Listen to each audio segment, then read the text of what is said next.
Hello, good morning all of you. Last class में आप लोगों ने क्वेश्चन नंबर 24 स्टडी किया और आज के लेक्चर में हम पढ़ेंगे क्वेश्चन नंबर 25, जिसमें हम पावर ट्रांसमिशन का कॉन्सेप्ट आपको एक्सप्लेन करना चाहते हैं। तो please focus on to the notes. चलिए क्वेश्चन नंबर 25 पे आते हैं। Small town with demand of 800 kilowatt power generation का कॉन्सेप्ट है। पहले कॉन्सेप्ट एक्सप्लेन कर देता हूँ, फिर हम क्वेश्चन देखते हैं। इधर देखिए, जब भी पावर जनरेशन हो रही है आपको दो ट्रांसफार्मर चाहिए। ध्यान देना, कितने ट्रांसफार्मर चाहिए? दो ट्रांसफार्मर, एक और दो, मिनिमम दो चाहिए। बाकी इससे ज्यादा कितने हो सकते हैं? आप तीन चार पांच भी ले सकते हैं, मिनिमम दो चाहिए। ध्यान देना, एक जनरेटिंग प्लांट पे और एक डिस्ट्रीब्यूशन प्लांट पे। आपके पास ये पहला ट्रांसफार्मर है, यहां पर आपका पावर जनरेट हो रहा है।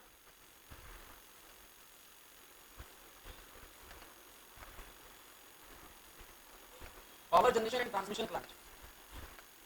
और ये आपका डिस्ट्रीब्यूशन प्लांट पे। आपके पास ये पहला ट्रांसफार्मर है, यहां पर आपका पावर जनरेट हो रहा है।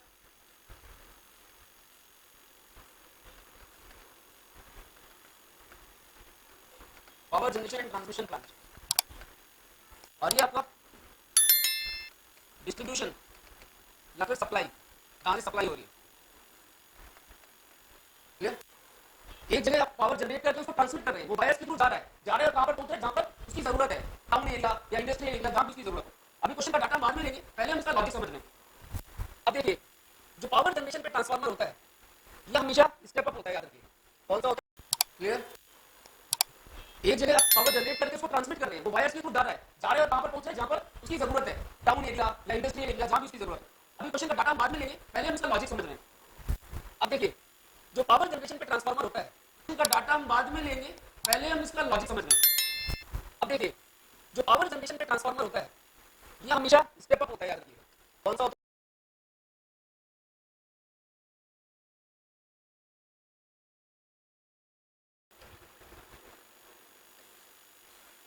और जो डिस्ट्रीब्यूशन पे होता है वो हमेशा स्टेप डाउन ट्रांसफार्मर।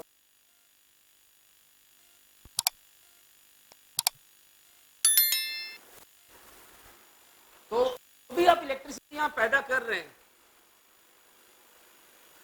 पावर जो भी आप जनरेट कर रहे हैं, जो भी पावर आप जनरेट कर रहे हैं, power generated, that is fed as input to the transformer and this is step up.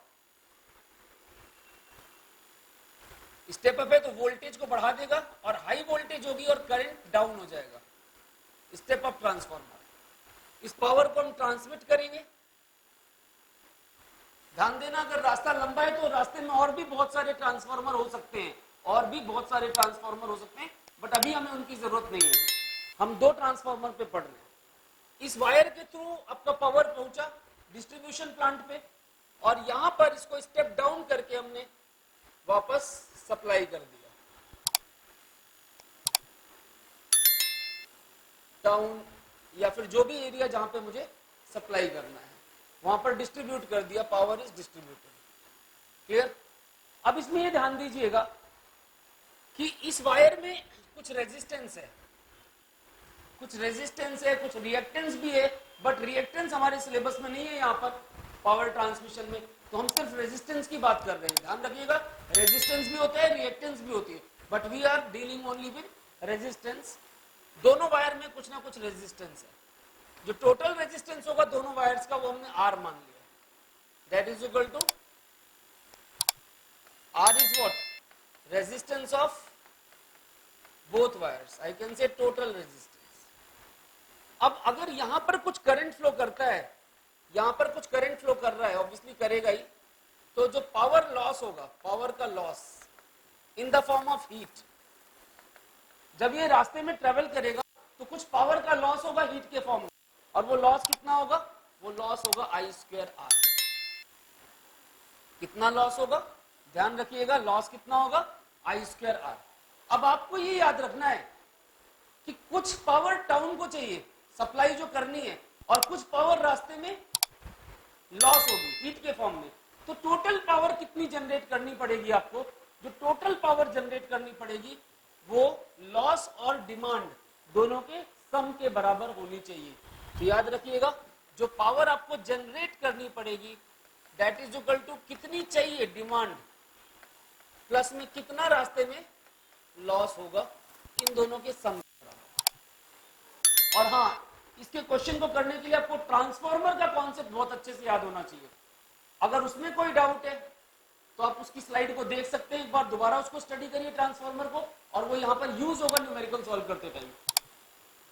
तो एक बार दोबारा बोलता हूँ, एक पॉइंट, मान लीजिए डिमांड है आपकी 100 किलोवाट, यहाँ पर आपको चाहिए 100 किलोवाट और रास्ते में लॉस हो रहा है 50 किलोवाट, तो आपको सप्लाई कितना करना पड़ेगा, 100 डिमांड का प्लस में 50 लॉस का, यानी 150 टोटल जो सप्लाई करना पड़ेगा वो डिमांड और लॉस दोनों के सम के बराबर होगा।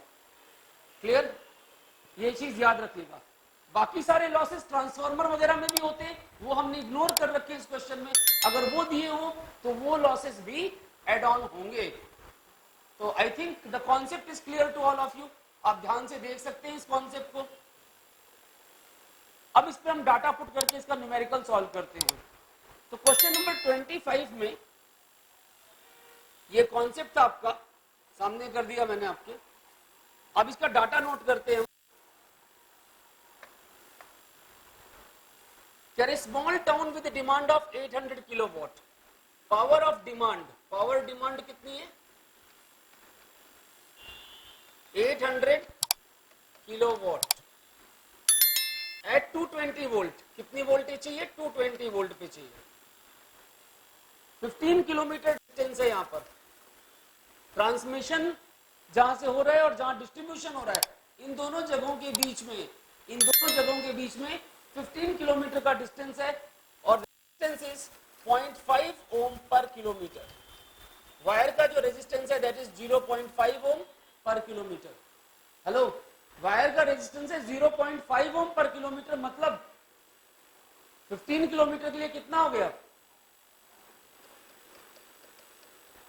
7.5 ओम फॉर वन वायर, यानी ये 7.5 और ये भी है 7.5, तो टोटल रेजिस्टेंस कितना हो गया बताइए, 15 ओम। दोबारा बोलूं या क्लियर है?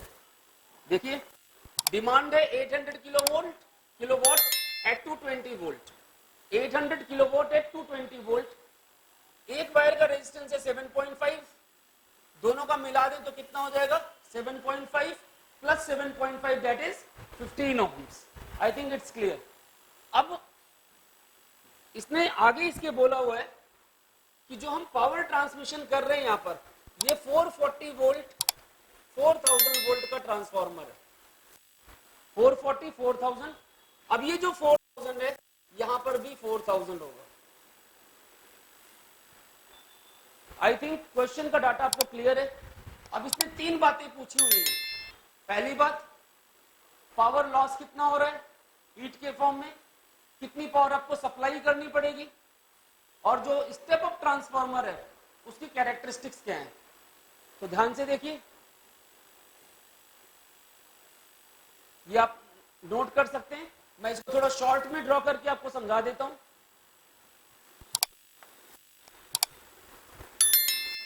दोबारा रिवीजन भी हो रहा है आपका, ध्यान से देखिएगा।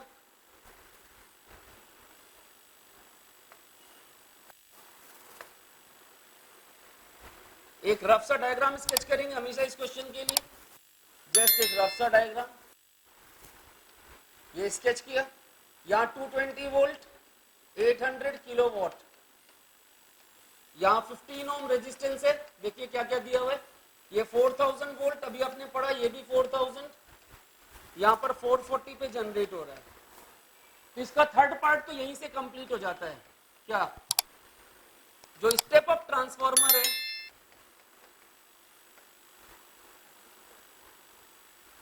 एट ट्रांसमिटिंग एंड, उसकी कैरेक्टरिस्टिक्स क्या है, वो 440 को 4000 वोल्ट में कन्वर्ट कर रहा है। हम चाहें तो इसके नंबर ऑफ टर्न्स की रेशियो भी निकाल सकते हैं, क्योंकि आपको याद होगा जो ईएमएफ की रेशियो होती है, प्राइमरी और सेकेंडरी की ईएमएफ की रेशियो होती है, वो नंबर ऑफ टर्न्स की रेशियो की भी बराबर होती है, लेकिन करंट की रेशियो के इनवर्स होती है, करंट की रेशियो के इनवर्स होती है। ध्यान रखिएगा इस बात को। अब इसके बाद इसने हमसे पूछा पावर लॉस। अब आप आइए पावर लॉस पे, फर्स्ट पार्ट। थर्ड पार्ट तो डायरेक्ट आ गया था, इसलिए मैंने पहले लिख दिया। पावर लॉस क्या होता है बेटा? आई स्क्वायर आर। ध्यान से देखिए, आई स्क्वायर आर। क्वेश्चन आता है कौन सा करंट? ध्यान से देखिएगा, हमारे दिमाग में क्वेश्चन आता है कौन सा करंट। यहां तीन करंट है, 1 2 3, तीन अलग अलग स्टेज पे तीन करंट होंगे यहाँ पे, आपको बता दूं। तो आपको ये देखना है कहां का लॉस की बात कर रहा है, कौन से लॉस की बात कर रहा है। ये वायर, तो मुझे मतलब 2 वाला करंट, इस स्टेज का करंट चाहिए, सेकंड स्टेज का करंट चाहिए। भाई जहां के लॉस की बात करेगा वहीं का करंट लूंगा। तो अब मुझे ये करंट निकालना है। इसका नाम रख दिया मैंने I2, इसका नाम रख दिया I3, इसका नाम रख दिया। क्लियर? अब इतनी सारे की जरूरत नहीं, आपको समझाता हूं बात, ध्यान से देखिएगा।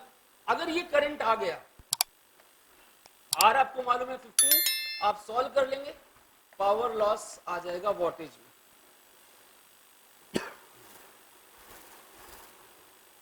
अब बताइए ये करंट आएगा कैसे? कैसे आएगा ये करंट? ध्यान से देखो, हम इस ट्रांसफार्मर की बात करते हैं। यहां पर आपको जो सेकेंडरी है, देखिए ये प्राइमरी है और ये सेकेंडरी है। सेकेंडरी में पावर और वोल्टेज दे रखी है। तो यहां पर पावर जो है, पावर 3, वो क्या होगी? V3 I3 के बराबर। अभी थर्ड स्टेज को मैंने V3 I3 लिखा है। V3 कितना है? 220। I3 मुझे पता करना है, यहां से I3 पता चलेगा। पावर कितना है? 800 किलो, यानी 10 की पावर 3। तो I3 की वैल्यू यहां से आ गई कितनी? 800 अपॉन 22 10 की पावर 3। एक जीरो कैंसिल हो गया। क्लियर? 80 अपॉन 22 10 की पावर 3, ये करंट आपका आ गया। आप इसको लिख सकते हैं 40/11 10 की पावर 3 एम्पियर। ये I3 है, ध्यान दीजिएगा, थर्ड स्टेज का करंट है। आपको चाहिए सेकंड स्टेज का। पहले इतना देखिए ध्यान से। अब अगर हम इस ट्रांसफार्मर की कैरेक्टरिस्टिक देखें तो हमें वोल्टेज मालूम है। यहां पर I2 अपॉन I3 कितना होना चाहिए? E3 अपॉन E2 के बराबर। हेलो, करंट की रेशो वोल्टेज की रेशो के इनवर्स होती है। तो I2 अपॉन I3 कितना होना चाहिए? I2 अपॉन I3 होना चाहिए I2 अपॉन I3 उल्टा V3 अपॉन V2 के बराबर। यानी यहां से पता चलता है I2 is E3 upon E2 into I3। आप इस इक्वेशन को सॉल्व करिए, आपका करंट आ जाएगा। देखिए E3 कितना है? 220। E2 कितना है? 4000। और I3 कितना है? अभी निकाला था 40/11 इंटू 10 की पावर 3। ये 10 की पावर 3 4000 से कट गया, 11 से कटा 20 आ गया, 20 4 से कटा 10 आ गया। This becomes 200 ampere. ध्यान रखिएगा, this is separate calculation. 200 ampere कौन है? ये I2 जो मुझे चाहिए था। हेलो, I2 की वैल्यू आ गई 200। आप यहां पुट कर दीजिए 200, ये 200 यहां पुट करो, I2 की वैल्यू आ गई। अब 200 इंटू 200 का square, that is 40000 into 15, this is 600000 what, यानी 600 और 3 जीरो को लिख देंगे kilo watt. This is power loss. क्या है ये? Power loss. यही मेन कैलकुलेशन थी इस क्वेश्चन की। अगर आपने ध्यान से देखा हो, it should be clear to all of. ध्यान से देखिए, लुक ऑन टू इट। अगर कोई डाउट है तो बात करिए, कमेंट बॉक्स में लिखिए।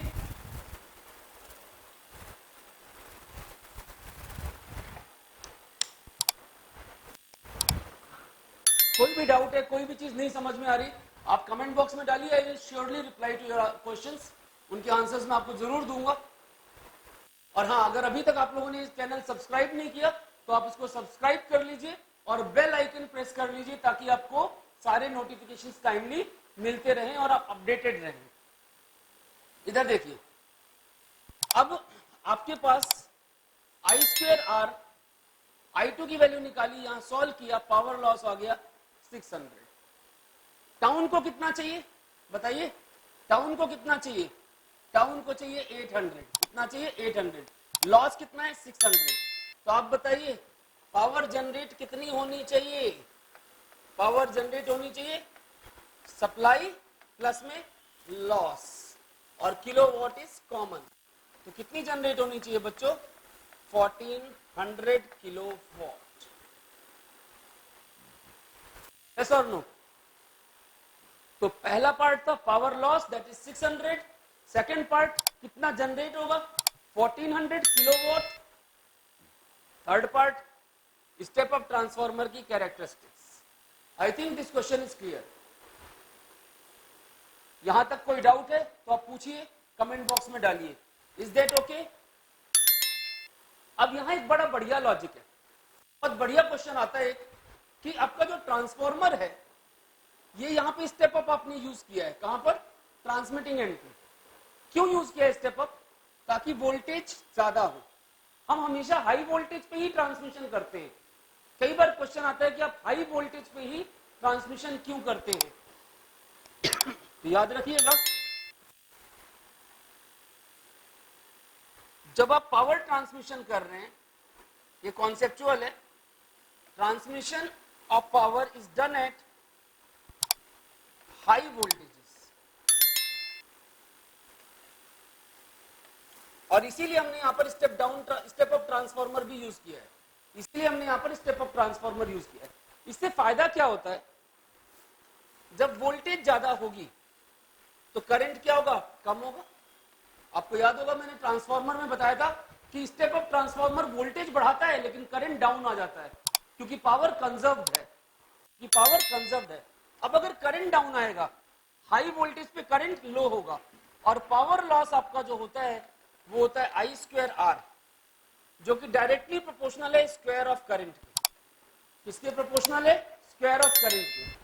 तो जितना ज्यादा वोल्टेज होगी करंट उतना डाउन होगा, और उसका स्क्वायर भी डाउन होगा I², और पावर लॉस भी कम होगी। तो in order to minimize power losses, हम लोग ट्रांसमिशन हमेशा हाई वोल्टेज पे करते हैं ताकि करंट वहां पर लो हो। I think it was clear. आप अपने बोर्ड से कॉन्सेप्ट कॉपी कर सकते हैं, कोई डाउट हो वीडियो को रिप्ले कर सकते हैं। And see you all in the next lecture. Good bye till then.